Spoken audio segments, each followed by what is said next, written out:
छत्तीसगढ़ राज्य में आरक्षण विधेयक को लेकर छत्तीसगढ़ की राज्यपाल महोदया ने फिलहाल साइन करने से मना किया है। कहा है कि एक्सपर्ट ओपिनियन लेकर फिर साइन करेंगे, जिसको लेकर एक बार फिर से राज्यपाल की भूमिका, राज्यपाल की शक्तियां चर्चा का विषय है। तो चलिए आज जानते हैं कि हमारे संविधान के अनुसार राज्यपाल के पास कौन कौन सी शक्तियां हैं। उससे पहले आपसे अनुरोध है कि आप इस चैनल को सब्सक्राइब कर लें। भारत में राज्यपाल की शक्तियों पर आए उससे पहले ये जान लेते हैं कि भारत में राज्यपाल का पद एक संवैधानिक पद है। संविधान के अनुच्छेद 153 में इस पद का उल्लेख है।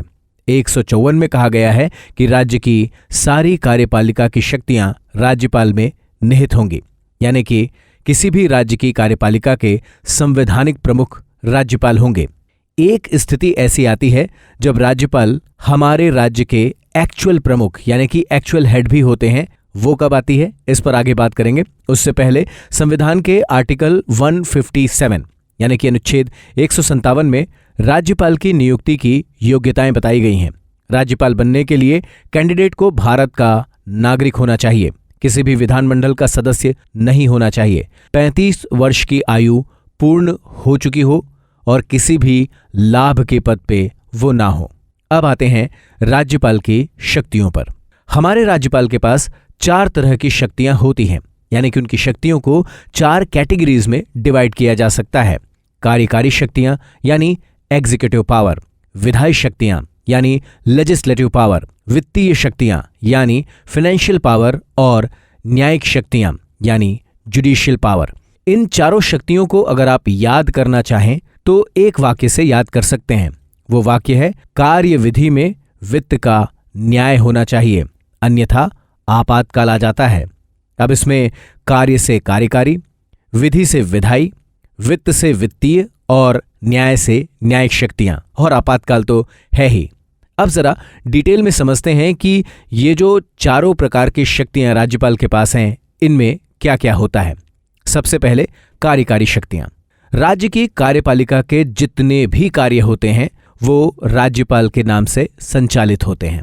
इसमें ज्यादातर नियुक्ति करने के अधिकार राज्यपाल के पास होते हैं। तो सबसे पहले राज्य के मुख्यमंत्री की नियुक्ति राज्यपाल करते हैं और मुख्यमंत्री की सलाह पर मंत्री परिषद के सदस्यों को भी राज्यपाल नियुक्त करते हैं, उन्हें पद और गोपनीयता की शपथ दिलाते हैं।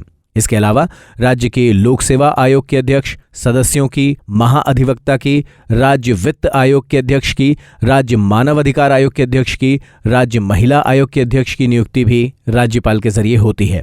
राज्यपाल अनुच्छेद 217(1) के अनुसार राज्य के उच्च न्यायालय में न्यायाधीश की नियुक्ति के संबंध में राष्ट्रपति को परामर्श देते हैं।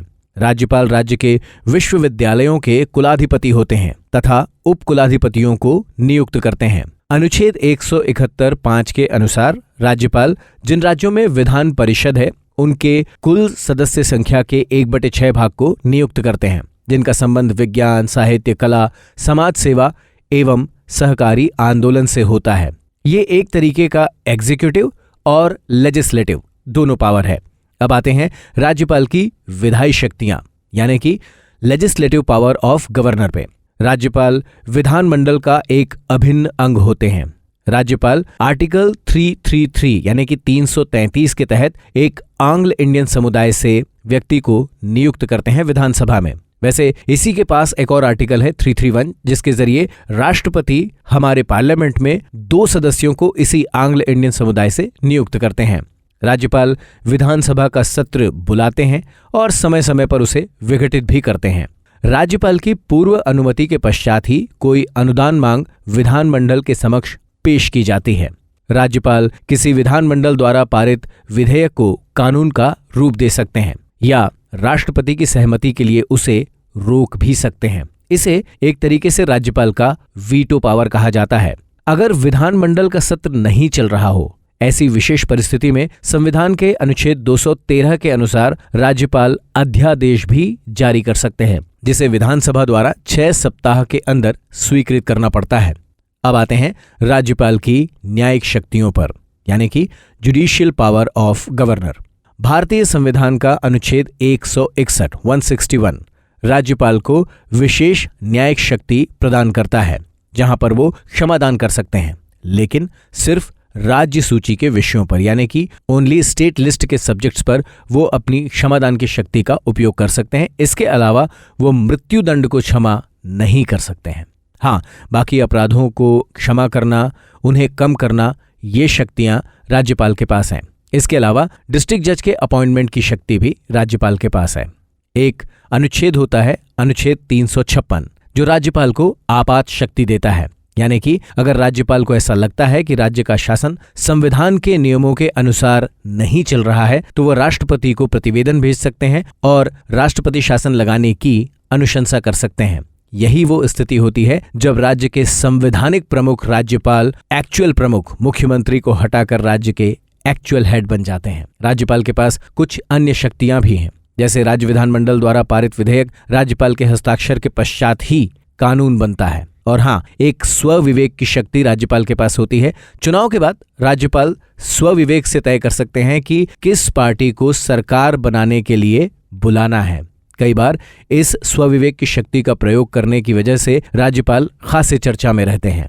तो आज की ये चर्चा जो राज्यपाल और राज्यपाल की शक्तियों से जुड़ी हुई थी, आपको कैसी लगी जरूर बताइएगा। और एक बार फिर अनुरोध है, इस चैनल को सब्सक्राइब कर लीजिएगा।